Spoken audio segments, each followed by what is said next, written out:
vamos começar com mais uma reunião do nosso Centro de Pesquisa Clínica, onde a Alessandra Goulart vai apresentar o seu projeto temático sobre envelhecimento saudável e não saudável. Ale? Bom, agradeço muito o convite e estou muito ansiosa aí para apresentar o nosso projeto. Vamos lá. Então, boa tarde a todos. Bem dito já como a professora Isabela comentou, apesar do nome do projeto ser os determinantes do envelhecimento saudável, porque começou como uma proposta que seria uma parceria junto com o Rotterdam Study, foi daí que surgiu essa ideia de deixar o envelhecimento saudável, mas a ideia é realmente investigar os fatores determinantes do envelhecimento como um todo, no ELSA, né, que nós já fizemos tantas investigações relacionadas com o processo do envelhecer mesmo. Enfim, então, primeiramente, eu gostaria de abordar com vocês um pouquinho da epidemiologia do envelhecimento no mundo. O que temos aqui é um gráfico, né, das Nações Unidas aqui, global, demonstrando o aumento progressivo, tá, chegando a mais de 2 bilhões, né, numa previsão aí, da população mundial com 60 anos ou mais. E essa carga de envelhecimento ocorrendo muito mais em países em desenvolvimento do que em países desenvolvidos, incluindo o Brasil. Aqui, nessa primeira figura, nós podemos notar a pirâmide, né, já a tendência aí de mudança da pirâmide em 10 anos. Então, o verde mais claro seria em 2012, né, e o verde mais escuro já a proporção por faixa etária, compondo a pirâmide de 2022. O que podemos notar aqui é que a população acima de 60 anos, houve já uma mudança bastante grande com o predomínio dessa população de 2012 a 2022, em ambos os sexos. E quanto mais velhos os indivíduos, essa proporção foi maior para mulheres. Então, o Brasil, obviamente, como todo mundo, acompanha essa tendência de envelhecimento.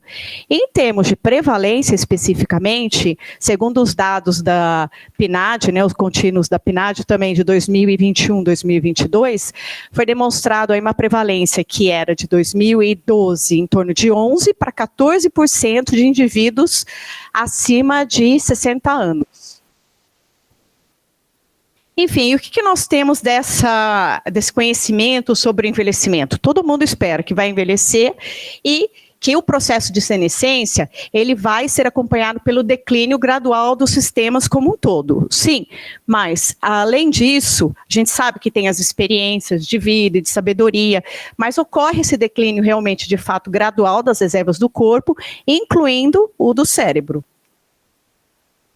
Em relação às coisas, vamos dizer, ruins aí, né, do envelhecimento não saudável, além das doenças cardiovasculares, que elas estão associadas com uma morbimortalidade maior, incluindo aí o cérebro vascular, eu vou falar um pouquinho para vocês sobre a carga do envelhecimento relacionado com a demência, que hoje também é uma das principais dentro do grupo de doenças neurológicas, é uma dos principais agravos crônicos que acometem a população no mundo todo.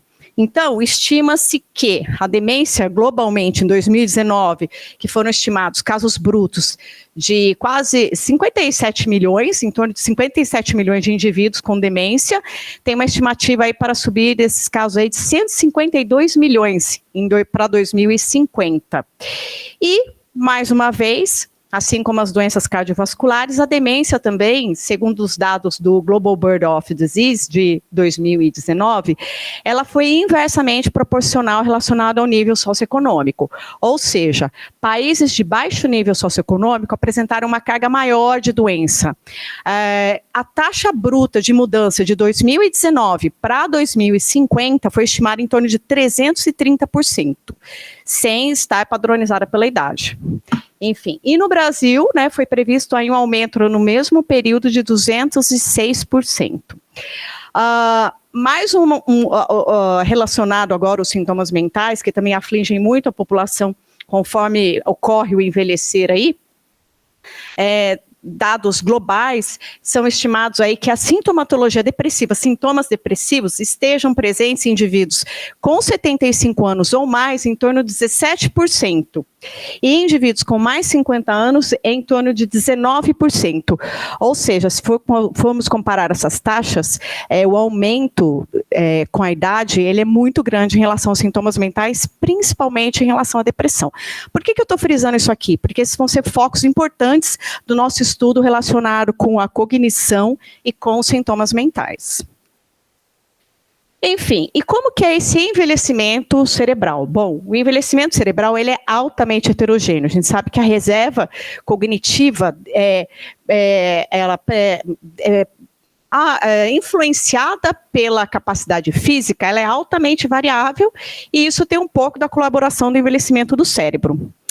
Apesar da gente saber que com a idade há uma perda de todas as habilidades como um todo, físico, cognitivo e dos sistemas, alguns indivíduos ainda mantêm suas habilidades cognitivas e de capacidade física.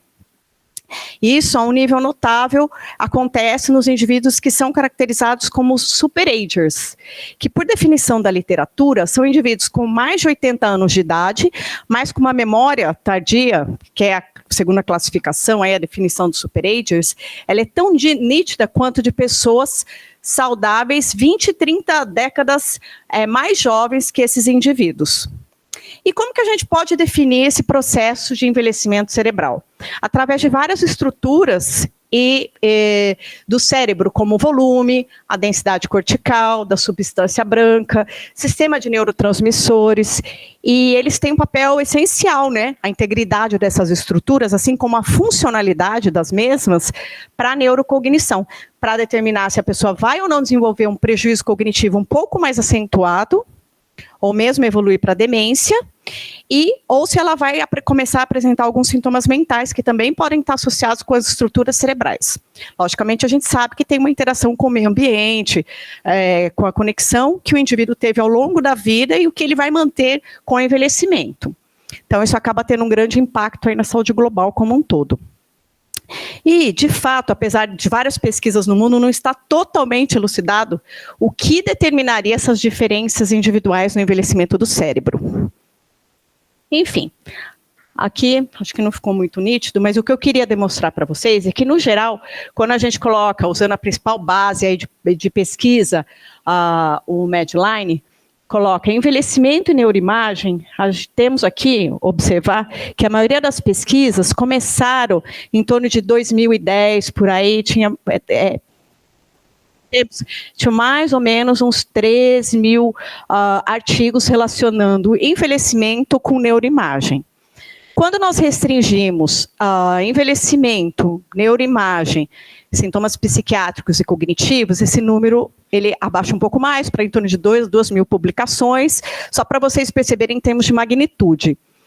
E quando nós colocamos essas investigações no Brasil, as publicações advindas vêm em torno de 128 por aí.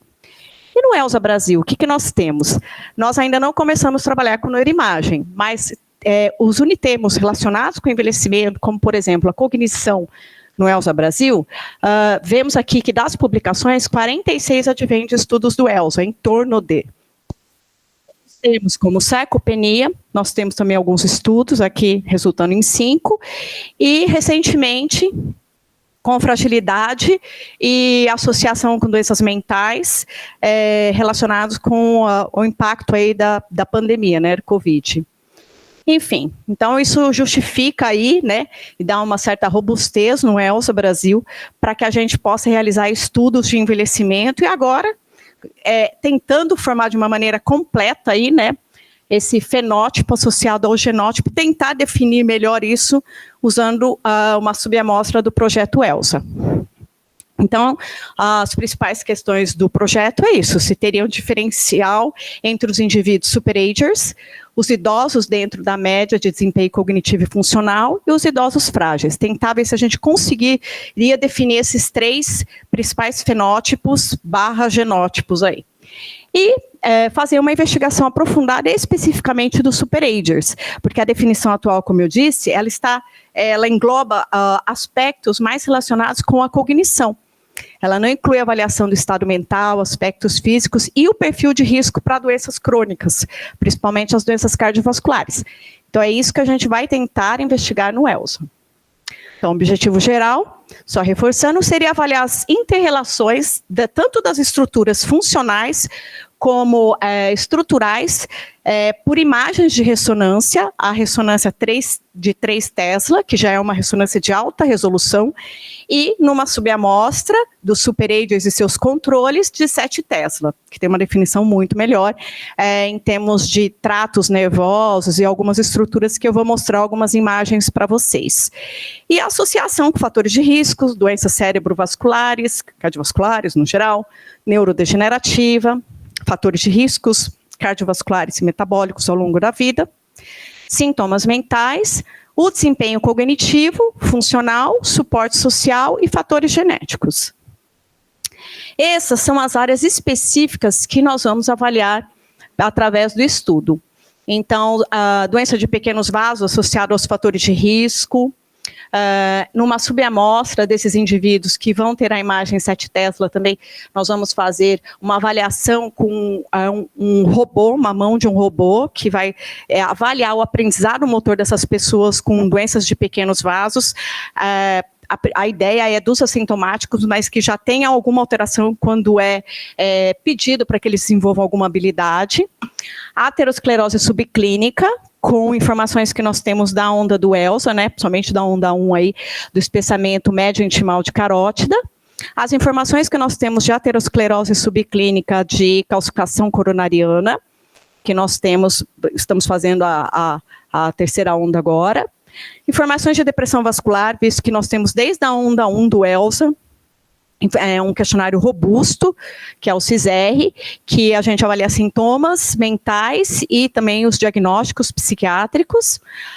Como dito, a ideia também é fazer uma avaliação da parte genética, que já está sendo coletada no ELSA, com avaliações com doenças crônicas, mas principalmente voltado nas doenças neurodegenerativas, demência, prejuízo cognitivo, como técnicas como o Genome-Wide Association, onde nós podemos ver pelos sinais moderados desse tipo de análise específica de genética, os genes que poderiam estar mais associados a algumas doenças, ou mesmo ao contrário, que poderiam estar mais ligados ao perfil do SuperAger.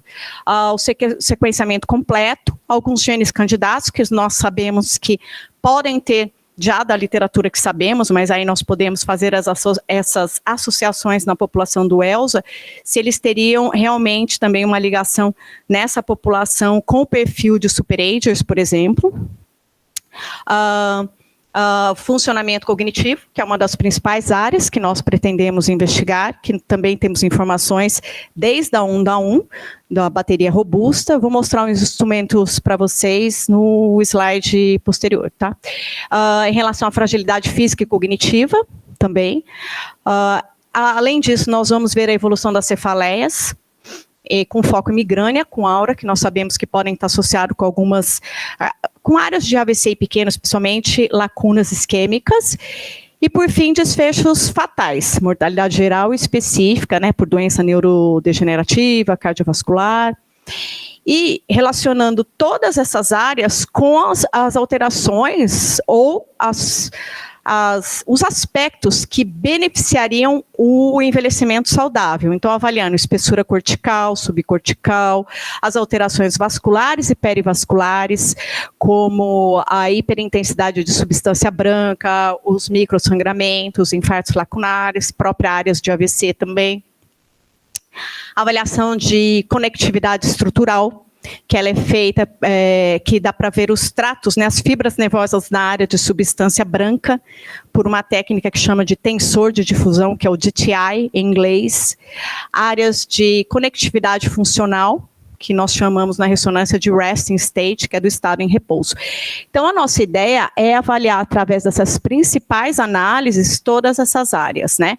Numa amostra geral, que fará 3 Tesla só, e na amostra de SuperAgers, que eles serão submetidos ao exame de ressonância de 3 Tesla e o de 7 Tesla. Bom, aqui são os dados previstos, já um pouco adiantados para vocês, do que a gente pretende relacionar, visto que nós temos essas informações desde a onda 1 do ELSA, né? Então, basicamente, cognição, saúde mental, perfil cardiovascular e metabólico, desde que nós temos aí vários marcadores também, inflamatórios e lipídicos, enfim, do perfil glicêmico, de neuroimagem, como já foi dito, a gente tem, além da ressonância, teremos, né, além da ressonância, o score de cálcio, o espessamento médio intimal de carótidas, os antecedentes sociodemográficos e de interação com o meio, estilo de vida, dieta, atividade física, sono, performance física, tá? E a genética associada aí. Por exemplo, aqui eu cito alguns genes candidatos que já na literatura identificaram uma associação em ser um superage, como, por exemplo, o sirtuin-6 e o cloto, tá? Então, será feita aí numa subamostra que eu vou mostrar para vocês como que a gente calculou. Então, considerando tudo isso, nós tentaremos formar esses principais, identificar esses principais fenótipos associados aí à carga genética, né? E, além disso, vamos avaliar os pacientes assintomáticos pela carga de fatores de risco cardiovasculares, né? Aqueles que têm uma alta carga de carga intermediária, com as imagens do 7 Tesla, especificamente comparando com 3 Tesla. E esse aqui é um global da linha de tempo do estudo do ELSA Brasil e do ELSA que vai investigar o cérebro especificamente, né? Então, a gente tem na linha do tempo todas essas informações que eu citei agora e algumas informações específicas por onda, como cefaleia na onda 1 e agora no ELSA de São Paulo a gente tem uma informação adicional de aura, que foi um pouquinho depois da onda 1, e agora nós estamos finalizando a onda de cefaleia aqui no ELSA São Paulo também. Índice tíbio braquial, velocidade de onda de pulso e ecocardiograma. Na onda 2, informações de sono, força de preensão palmar, hand grip, bioimpedância, e na onda 3, de novo, bioimpedância, actigrafia, densitometria óssea, também hand grip novamente, além dos questionários que são feitos em todas as ondas 1, 2, 3, e a onda 4, que está bem concomitante aí com o ELSA Cérebro, que está começando agora. Enfim, bastante coisa, mas é isso que a gente pretende fazer no ELSA Cérebro. Então, foi uma amostra mais ou menos estimada de 1.778 participantes, aleatória, hein? Incluindo os participantes superagers e seus controles, que são 595. A ideia é que a gente faça uma avaliação de linha de base presencial, já considerando o protocolo de fragilidade que é aplicado na onda 4, a bateria para avaliar a cognição bastante robusta, né? E no dia que o participante vai ao INRAD para fazer a ressonância, a gente aplicaria aí, né? Já começamos a aplicar alguns questionários mais de rastreamento para transtornos mentais, além do CISR, que já é aplicado na onda 4, como o PADQ para depressão, que são de 9 questões, o PANAS, que avalia afeto negativo e positivo, o IDAT, que avalia estado traço e ansiedade, e um questionário de raiva. Sabemos que na população acima de 60 anos, e quanto mais idosas as pessoas ficam, a depressão ela não fica às vezes tão clara assim, então pode ser uma depressão atípica, só justificando o porquê da gente aplicar uns questionários que saem um pouquinho do que a gente consideraria uma avaliação clássica para ver sintomas mentais. Hábitos de vida, algumas perguntas sobre sono e sobre café. E também nós fazemos uma entrevista com o participante, para ver tanto a cognição, pelo ponto de vista do cuidador, né, como de funcionalidade. Porque o que a gente encontra, né, nós que acompanhamos e conversamos com os participantes do ELSA? Eles esquecem muitas coisas, eles às vezes falam para nós, mas quando a gente vai fazer um questionário, eles falam que eles estão ótimos. Quando você vai perguntar para o acompanhante, aí você vê que não é bem assim. Então, é importante também a informação do cuidador, para ver a carga, inclusive, do cuidador, quando de fato tem uma doença associada também. Então, a ideia é essa, de fazer o questionário com o acompanhante. Enfim, numa amostra à parte, a ideia é validar a TICS, que é uma entrevista por telefone, TICS modificada, que ela foi validada no EMA, que é uma coorte de AVC, e agora a ideia é também validá-la no ELSA, com o exame de imagem, né? Numa subamostra aí de 130, porque é um questionário de rastreamento que tem 13 itens, então multiplicado por 10 é mais ou menos a amostra estimada para validação da TICS. Depois de feita a entrevista e a metodologia, né, a ressonância 3 Tesla e 7 Tesla, a nossa ideia é seguir esses pacientes no ano 1 e ano 2. Desses questionários que podem ser aplicados por telefone, tanto no participante como no acompanhante. E como que foi definida essa amostra, né? Primeiro, nós começamos pela seleção dos superagers e seus controles. Então, nós selecionamos todos os indivíduos que nós tínhamos informações que eles estão com mais de 70 anos ou mais e que estavam vivos na onda 3 e confirmamos se eles estavam agora também, em maio de 2023. E encontramos aqui, com o cálculo da memória tardia da onda 3 do ELSA, 171 indivíduos potencialmente superagers. Eu digo potencialmente superagers porque a gente vai fazer a reavaliação da cognição que está sendo aplicado na onda 4 para ver se ele se mantém. E como foi feito esse cálculo de memória tardia? Ele foi feito com base na mediana de indivíduos com 46 a 54 anos da coorte do ELSA. Enfim, baseado na bateria que a gente fez na onda 3. É um pouquinho modificado do critério de literatura, porque nós não temos tantos pacientes com 80 anos. Então, só justificando por que esse cutoff foi um pouquinho mais precoce. E acabou ficando uma proporção mais ou menos de 1:2 de indivíduos que seriam pareados aí por sexo. Esses indivíduos, eles serão submetidos aos questionários já apresentados, além das imagens de ressonância, tanto da parte, várias sequências para relacionar da parte de estrutura cerebral como funcional, da 3 Tesla e da 7 Tesla.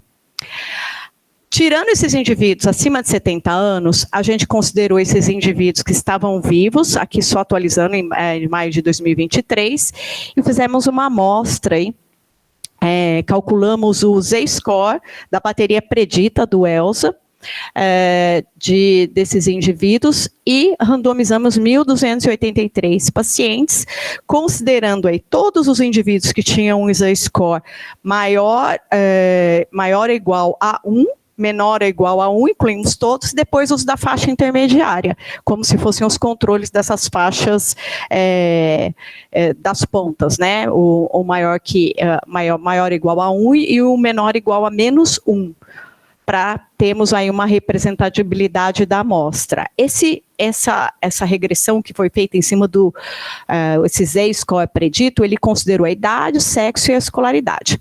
Nessa amostra, que eu chamei de amostra geral do ELSA, né, para fazer o 3 Tesla, estão sendo aplicados aí os questionários, e eles farão somente a ressonância 3 Tesla. Especificamente para estudo de doenças de pequenos vasos, nós vamos considerar a 7 Tesla, então nós vamos usar os dados dos superagers e seus controles, e todos os indivíduos que tiverem amostra por estudo serão submetidos ao estudo do Genome Wide Association e alguns estudos de genes candidatos, além do sequenciamento genético completo, comparando os superagers, os frágeis e os indivíduos que tiverem uma mortalidade precoce antes dos 65 anos. Esses são basicamente os critérios de não inclusão. Então, o paciente sendo participante do ELSA, ele só não vai participar dos exames de ressonância aqueles que tiverem alguma contraindicação específica. A gente sabe que tem um pouquinho de diferença, alguns podem fazer 3 Tesla, por exemplo, de próteses ortopédicas, mas eles não podem fazer 7 Tesla. Então, aqui são os critérios gerais. Então, a gente também está já avaliando isso nesse começo do estudo, tá? E uma vez encontrado, vamos supor, o indivíduo a princípio não tem nenhum critério de não inclusão, mas depois que faz o exame, se nós encontrarmos alguma lesão cerebral estrutural detectada na ressonância, tanto 3 Tesla como 7 no paciente, ou aquele que não quer mais participar. Enfim, aqui é a metodologia resumida das sequências que iremos fazer, tá? Então, aqui tem uma identificação mais ou menos do que significa cada uma dessas sequências. A maioria delas são conhecidas mesmo em inglês, então FSE é uma sequência que eles rodam mais rápido. No geral, a gente pode fazer tanto imagens do ponto de vista axial, como do ponto de vista sagital. E aí tem vários tipos de sequência para ver, por exemplo, infarto agudo, susceptibilidade no campo magnético, que essa sequência é super importante porque a gente consegue ver a captação de ferro, de hemosiderina e depósito de cálcio e assim poder fazer uma associação com várias doenças neurodegenerativas, sangramento crônico, o cálcio é com neurocistecose, por exemplo, ou com alguma doença inflamatória. O flare, que na verdade é uma sequência que a gente consegue ver todo tipo de lesão que ele está associado com hipersinal, assim como o T2, eu não falei do T1, mas o T1 é uma sequência que dá para a gente diferenciar melhor a substância branca e da cinzenta. Eu vou mostrar algumas imagens, fica um pouco mais fácil. Aí tem sequências que a gente consegue ter uma resolução espacial melhor. Tem as sequências que estão relacionadas mais com conectividade, no caso, o resting state, que está relacionado com a parte de funcionalidade do cérebro, e o DTI, que está relacionado aos tratos, né, às fibras nervosas da substância branca. Essa seria uma análise inicial que a gente faz, apesar que o DTI ele já entra na análise de pós-processamento. Então, olhando as imagens e processando de uma maneira mais específica, por um software, um dos softwares que a gente pode usar, o FreeSurfer, a gente consegue ver as áreas por técnica de volumetria e de uma maneira mais específica.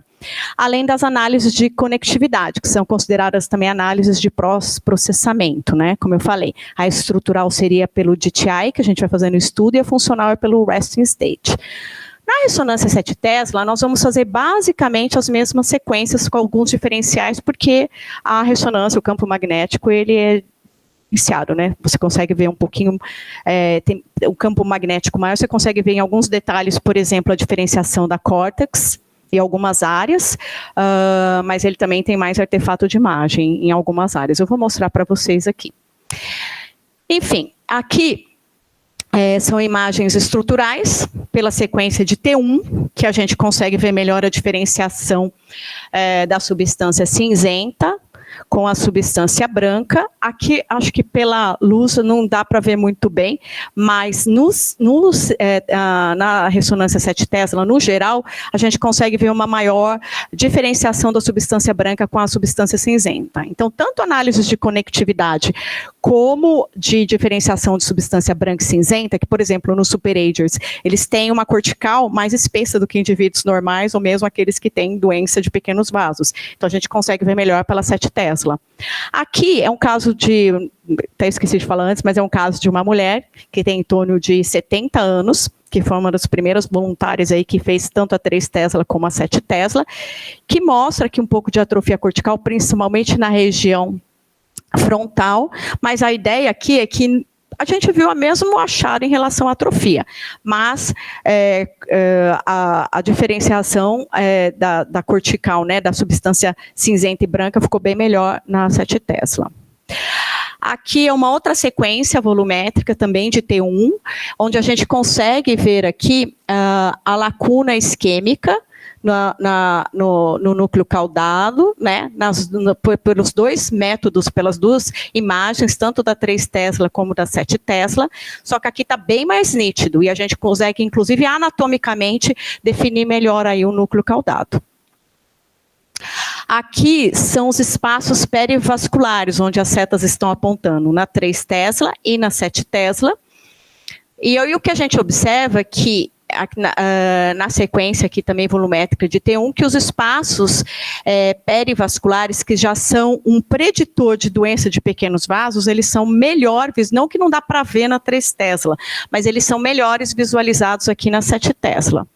E a nossa ideia também é ver se em termos quantitativos, se eles também são diferenciados, aí vão ser diferenciados por esses dois métodos de imagem. Enfim, aqui é uma outra sequência, o FLAIR. O FLAIR ele é bem parecido com o T2. Nessa sequência, o que ele ganha da sequência T2 é que o FLAIR você consegue ver melhor as lesões que causam hipersinal de periferia e perto dos ventrículos. Então, é isso que a gente está visualizando aqui, que são essas lesõezinhas aqui de hipersinal. O que isso pode significar? Gliose, o próprio envelhecimento. Então, isso a gente também consegue ver melhor no 7 Tesla. E aqui, só voltando um pouquinho, né, é que a luz aqui, como eu falei, não está... às vezes tem umas imagens aqui, uns artefatos. Então, aqui, por exemplo, tem uma faixa. Então, isso é do campo magnético, que ele é mais forte, então ele vai causando alguns... Então, tudo que você tem de ganho de imagem, você pode ter também um pouco de artefato por causa do campo magnético.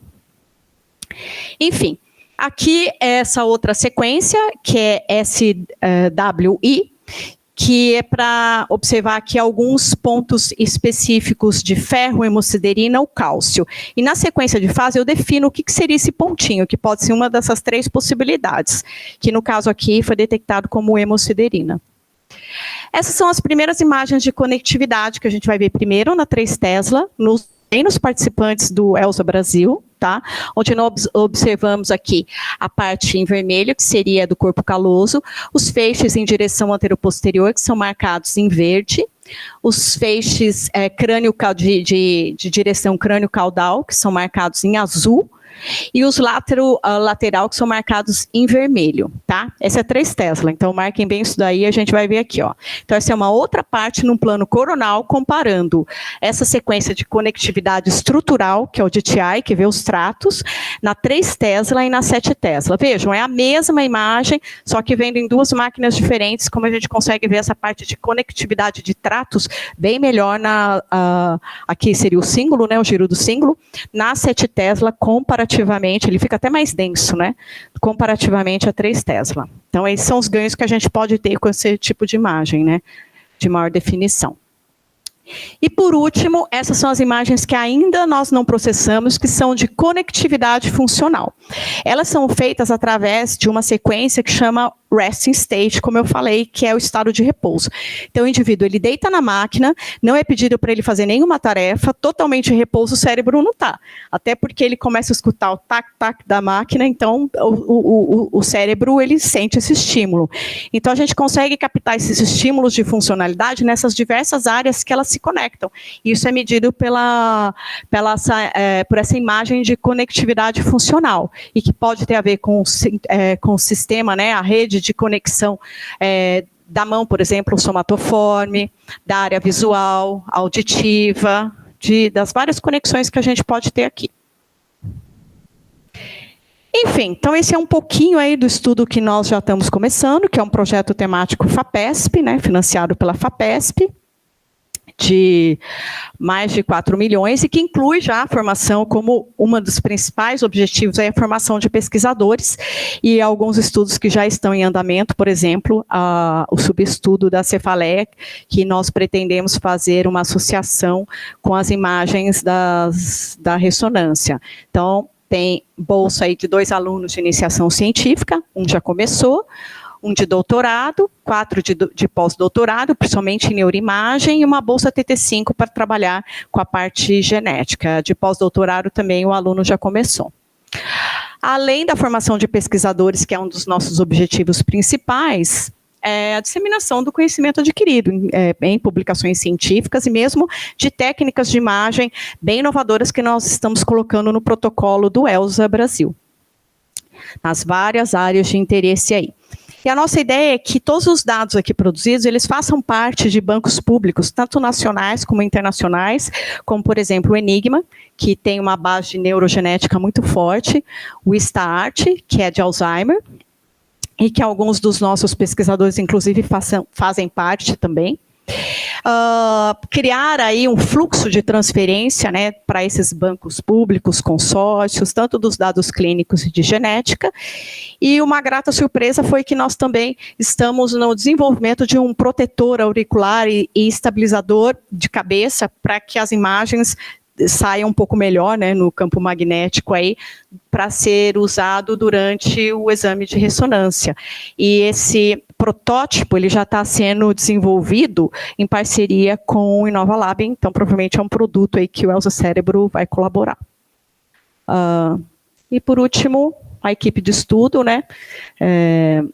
Sou pesquisadora responsável do estudo, junto com as professoras Cláudia Leite e Cláudia Suemoto, que eu agradeço muito, que colaboraram aí para trazer esses dados nessa primeira apresentação do projeto. E toda a equipe de pesquisadores e colaboradores associados, inclusive no exterior, e nossos alunos e a equipe de apoio. Agradeço a todos. Parabéns, Ale. Muito boa apresentação. A gente já, claro, discutiu bastante o projeto, né? Quem é aqui da casa já conhece bem o projeto, então talvez eu vou fazer perguntas um pouco específicas, né? Também aí na continuidade da execução. Você falou que, quando você mostrou os critérios de inclusão e exclusão, você falou em excluir os participantes que tivessem uma lesão estrutural depois da 3 Tesla. Exatamente o quê? Isso que eu não entendi. Você vai... Pode falar. Posso falar? Não fui muito clara ali, porque eu estava com medo não dar tempo, é muita coisa nesse projeto, né? Enfim, a lesão estrutural é mais relacionada com tumor. A gente não vai... lesões mesmo tumorais e que não dá para fazer processamento de imagem, essa parte de conectividade principalmente, né, porque, enfim, e até porque a gente também precisa orientar o participante, mas basicamente é isso. Não, perfeito. A hora que você falou, eu tinha pensado em AVC. Não. Assim, não, mas aí é desfecho, né? Por que ela quis excluir? E que foi até uma discussão nossa, se a gente iria incluir AVC ou não. Então, no primeiro momento, a gente pensou em tirar quem já tinha história, depois a gente pôs de novo.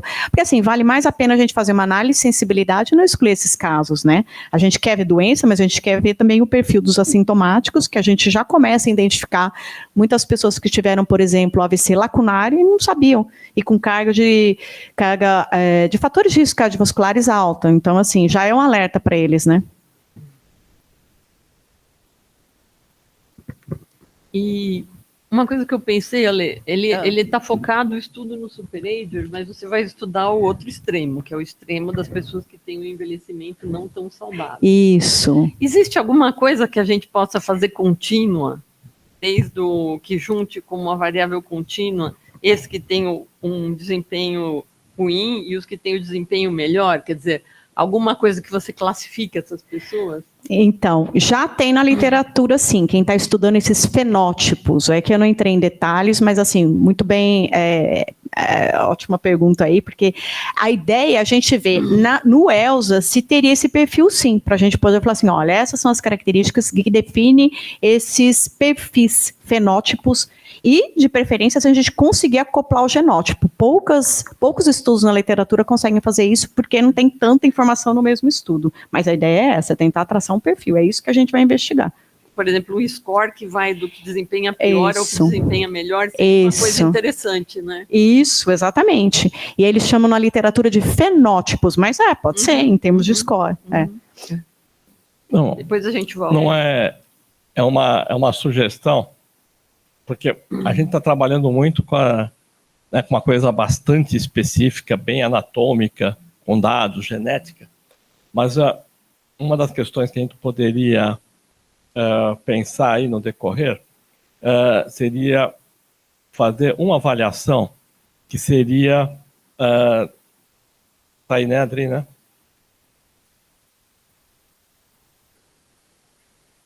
Faz não. Tá. Que seria... uma coisa que eu estava imaginando agora, que seria a gente fazer, gravar alguns discursos dos nossos participantes, pegando um determinado tema, né, e ver o quanto que essa pessoa consegue desenvolver, né, porque aí nós estaremos vendo um fator importante, que é o letramento, né, que pode ser uma variável, mas também da gente ver, né, quer dizer assim, qual a capacidade, né, que existe do ponto de vista de abstração, de elaboração em cima da realidade. Então, estava tentando imaginar algo assim, sem nenhuma psicometria, né? Simplesmente uma coisa bastante qualitativa para que depois esse discurso seja avaliado. Sim. Tá? Cláudia, tem alguma coisa nesse sentido? Boa tarde, parabéns, Ale, pela apresentação. Lotufo, desculpa, eu estava tentando digitar a questão, não peguei totalmente a sua pergunta. Não, deixa a Adriana falar, depois eu repito. Oi, pessoal, boa tarde. Parabéns, professora, pela apresentação. Vocês já conseguem me ouvir? Sim. Perfeito. Então, professora, as sequências avançadas de imagem que estão sendo propostas, elas não são fáceis de adquirir, né? No campo magnético, 3 Tesla já estão consagrados pelo uso, e no campo de 7 Tesla, elas realmente causam bastante artefato. É uma das limitações do 7 Tesla, né? Na ressonância, a gente sempre busca um equilíbrio sinal-ruído. Geralmente, a quantidade de esforço que a gente coloca para receber mais sinal, que seria um ponto positivo, elas acabam causando mais ruído também. Então, a gente está sempre buscando esse equilíbrio sinal-ruído. A sequência SWI para ver depósitos magnéticos, tanto de cálcio quanto de hemosiderina, são muito suscetíveis também ao movimento, e o aumento do campo magnético facilita contrações musculares. Então, às vezes a pessoa está parada, ela quer ficar parada, mas o disparo de qualquer mínimo movimento é acentuado pelo campo magnético. Então, eu já estive no campo experimental dentro de um aparelho de 7 Tesla e de um aparelho de 3 Tesla para fazer ressonância de tornozelo. Na época, eu estava colaborando de tornozelo e de punho. A gente estava estudando sequências avançadas para cartilagem. E, para mim, era muito difícil permanecer parada, porque as contrações vinham. Então, o 7 Tesla ele tem essa limitação desse campo magnético, que traz benefício, né, principalmente anatômico, como você colocou. A diferenciação anatômica ela fica maravilhosa, mas é difícil um exame a pessoa ficar completamente parada e a gente poder extrair tudo aquilo que o campo magnético alto tem a oferecer. E minha pergunta está previsto algum software de inteligência artificial que analise junto com o neurocientista que vai ver esses tratos e essas alterações anatômicas? Oi, Adriana, obrigada pela pergunta. Isso ocorre, tudo isso aí mesmo que você falou, tá certo? Quanto maior o campo magnético, maior a probabilidade aí de ter artefatos, e sim, já está previsto no estudo. Inclusive, essas imagens, nós estamos testando há 2 anos o protocolo, para você ter uma ideia, de fechar o protocolo e tentar deixar, principalmente porque a maioria dos indivíduos do ELSA, eles têm acima de 60 anos, né? Agora uma pequena porcentagem aí tem abaixo de 60 anos. Então, a gente pensou nisso também. Então, por exemplo, os super frágeis já nem vão fazer 7 Tesla. A gente vai ficar com os super agers e com os indivíduos que têm um perfil aí, pelo menos cognitivo, que a gente calculou da onda 3 moderado. Então, tudo isso está sendo pensado, sim, para tirar esses ruídos. Inclusive, tem alguns grupos internacionais que já trabalham com esse tipo de protocolo. Um deles é o grupo da Holanda, do professor Barkhoff, Frederik Barkhoff. Então, a gente já está discutindo, já está começando, inclusive, a fazer o processamento, porque é aí que você consegue ver mais ainda esses ruídos, né, de imagem, aí, de artefatos, e que nós estamos observando. E alguns protocolos, eles estão sendo adaptados em função disso. Então, esse começo do estudo, ele está servindo tanto para fazer o piloto dos questionários, que foi muito engraçado, que a gente já fez umas pequenas adaptações, porque às vezes você acha que está usando um tempão o questionário, o paciente não vai ter dúvida, e eles questionam, então serviu para isso também, e para o ajuste do protocolo de imagem, que é muito mais complexo e que já vem sendo desenvolvido há 2 anos e depois vai ser usado em inteligência artificial para avaliação, mas isso é no pós-processamento. Vou fazer sua pergunta agora? É uma elucubração, um pouco de provocação.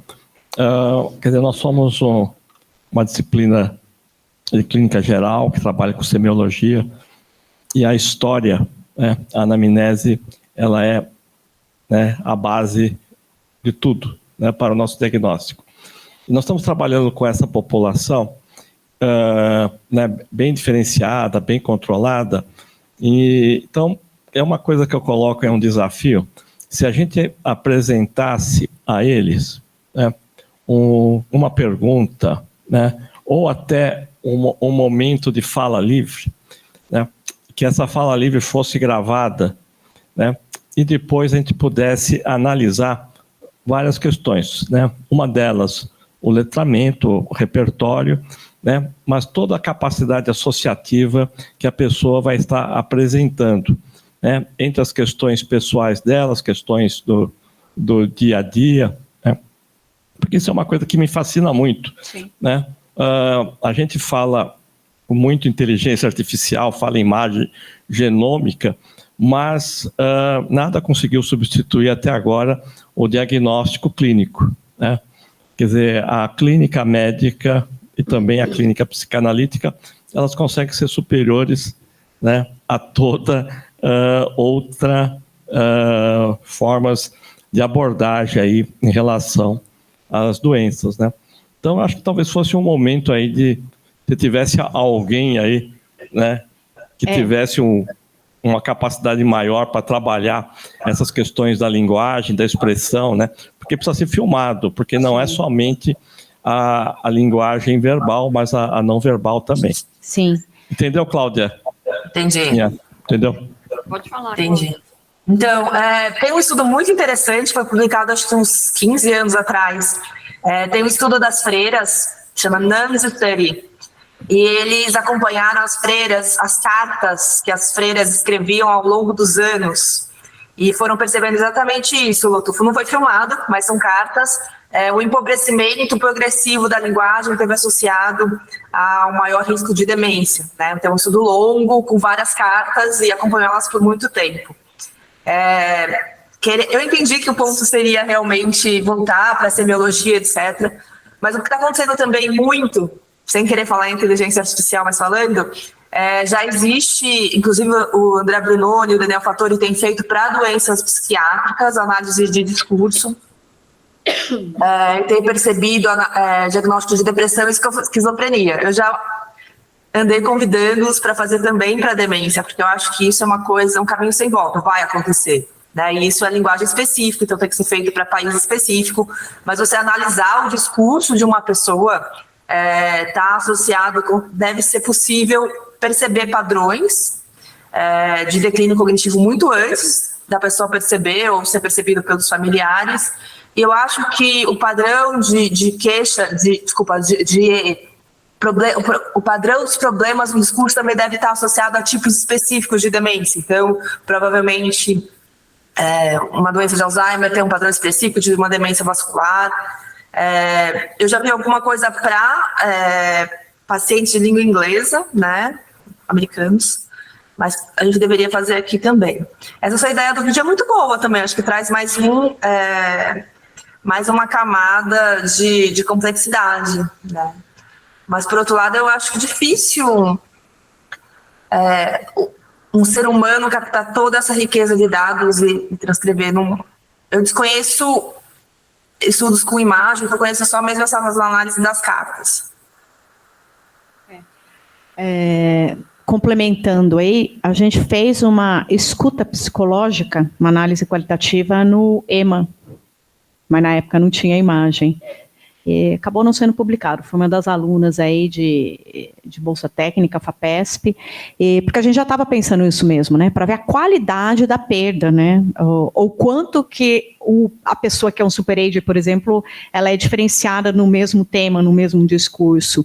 E o André Brunoni também fez, bem no comecinho da carreira dele, um estudo bem legal de avaliação de imagens, né, mas aí era no outro contexto, no contexto de psiquiátrico, para ver a evitação das pessoas que você conseguia ver conforme a imagem, né, que ela via, se era uma cobra, que tipo de reação que gerava, medo.